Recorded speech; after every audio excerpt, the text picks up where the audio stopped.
Guerra do Amanhã. Quem são os aliens? Shalom, querido seguidor do nosso canal, na pegada de Yeshua.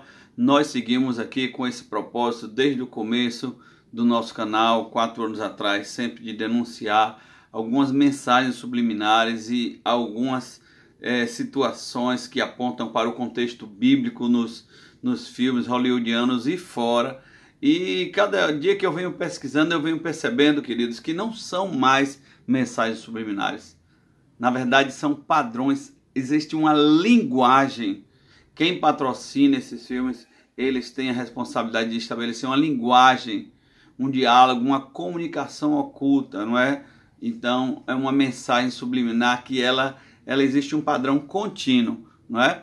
E esse vídeo que eu vou fazer aqui, ele tem duplo sentido, né? A Guerra do Amanhã, em relação ao filme, não é? Com Chris Pratt e grande elenco, e também a Guerra do Amanhã do ponto de vista profético, o que vai acontecer amanhã no mundo espiritual, não é? Então, quem são aqueles aliens de Guerra do Amanhã?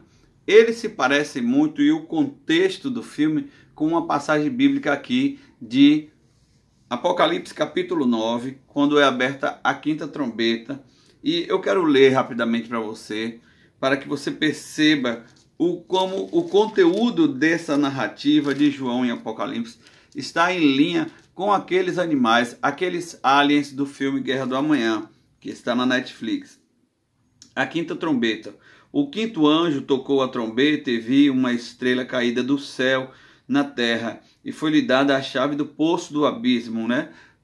Abrindo parênteses aqui, os animais, o núcleo dos animais é encontrado num poço, num abismo na Rússia. Ela abriu o poço do abismo e subiu fumaça do poço como fumaça de uma grande fornalha, e como a fumaça saída de um poço escureceu-se o sol e o ar, como se tivesse uma referência que é um tipo de vulcão. Também da fumaça saíram gafanhotos para a terra, foi-lhe dado poder como os que têm os escorpiões na terra, e foi-lhes dito que não causasse dano à erva da terra, nem a qualquer coisa verde, nem a árvore alguma, e tão somente aos homens que não têm o selo de Deus sobre a fronte. Foi-lhe também dado não os matassem, e sim que os atormentassem durante 5 meses, e o seu tormento era como o tormento de escorpião quando fere alguém. Naqueles dias os homens buscarão a morte e não acharão, e também terão ardente desejo de morrer, mas a morte fugirá deles. O aspecto dos gafanhotos era semelhante a cavalos preparados para a peleja. A sua cabeça havia como que coroas parecendo de ouro, e o seu rosto era como o rosto de homem. Tinham também cabelos como cabelo de mulheres, e seus dentes como dentes de leão. Tinha couraças como couraças de ferro. É chamada a atenção no filme Guerra do Amanhã muito sobre as couraças também. O barulho das suas asas era como o barulho de carros e muitos cavalos quando correm a peleja. Tinham ainda cauda como escorpiões, e ferrão, que tem também no filme muito forte a questão do ferrão. Na cauda tinham poder para causar dano aos homens por 5 meses, e tinham sobre eles como seu rei o anjo do abismo, cujo nome em hebraico é Abaddon e em grego é Apolion. O primeiro ai passou, eis que depois dessas coisas vem ainda 2 ais. Quanto alinhamento sobre esse filme, queridos. Uma das vezes que eu fui a Israel, fiquei admirado, porque o nome de uma rede de bancos de lá é Apolion, desse demônio, não é? Mas isso aí é assunto para um outro vídeo. A verdade é que eu fico me perguntando, eu morava no interior com 8 anos de idade, e eu vi realmente um OVNI.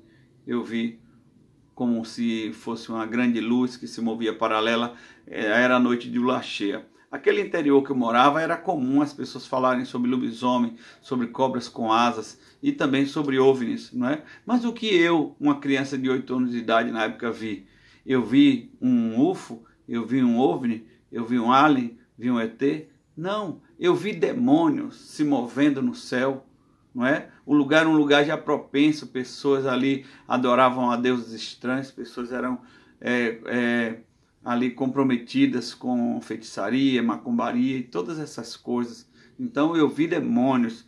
O que são aliens, UFOs, OVNIs, ETs? Tudo demônio, manifestação de demônio que se rebelaram do céu e vieram para cá para atingir os homens, porque, como diz o texto aí, não foi dado a eles atingir, não foi dado comando a eles para atingir o verde da terra nem a natureza, porque Satanás tem o seguinte princípio: se ele não pode atingir o eterno, não é? O Senhor Todo-Poderoso, ele atinge os seus filhos. É o mesmo princípio de um sequestrador. Não pode sequestrar alguém que está cheio de segurança, um ricaço, sequestra o filho e vai dar no mesmo. Então Satanás, ele tem o comando através desses demônios para vir para a terra para danificar o homem. E diz que são como gafanhotos, mas eles têm poder letal. O dano deles é através de uma ação parecida com a do escorpião. Isso tem no filme Guerra do Amanhã, muito interessante, não é? Aqueles monstros, aqueles demônios que são chamados de ETs no filme, eles têm poder de letalidade através de ferrões que são lançados da sua cauda. Fala também dessa couraça.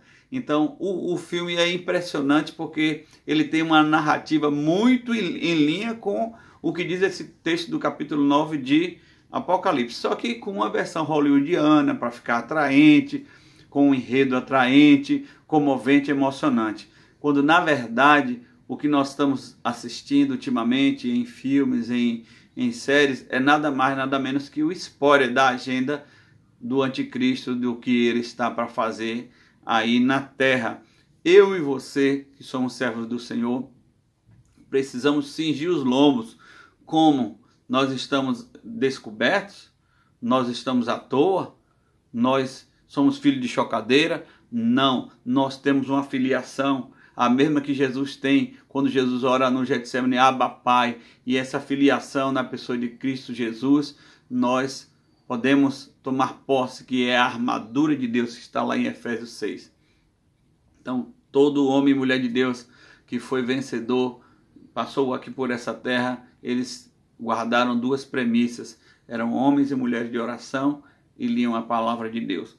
E o resumo da armadura de Deus, dessa blindagem do céu para nós, é exatamente isso: estar alinhado com o céu em orações, ler a palavra de Deus, manter um bom testemunho, porque no final it's gonna be alright, né? Tudo vai ficar bem, porque o Senhor Jesus Cristo, ele já venceu essa batalha para mim e para você. Por isso que nós somos chamados de mais que vencedores.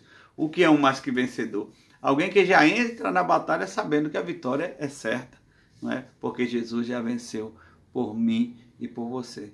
Então, na guerra do amanhã, como diz Efésios 6, fique firme, porque o Senhor é conosco. Shalom, Deus te abençoe.